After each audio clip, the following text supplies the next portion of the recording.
Kazi ya uwanja wa Dodoma inaendelea. Mkandarasi kwa sasa ameshafika 2.7%. Alipaswa kuwa amefika 5%, lakini kwa sababu tulimbadilishia eneo ambalo anatakiwa aweke uwanja, ndio maana kumekuwa na kuchelewa kidogo, lakini kazi inaendelea na tumemhimiza mkandarasi aongeze nguvu zaidi, aongeze idadi ya wataalamu, idadi ya wafanyakazi, lakini pia aongeze mitambo, na bahati nzuri ana mitambo mingi ambayo iko njiani inakuja kutoka Italy. Lakini pamoja na hayo yote, msisitizo mkubwa tumeweka kwenye kuhakikisha vijana wetu wa Tanzania wanapata kazi.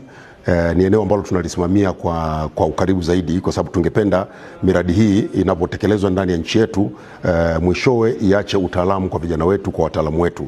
Tayari kuna maengineer takriban 34, na kati ya hao maengineer 27 ni wa Tanzania, wanaendelea kufanya kazi pale na wengine wengi wataendelea kuajiriwa.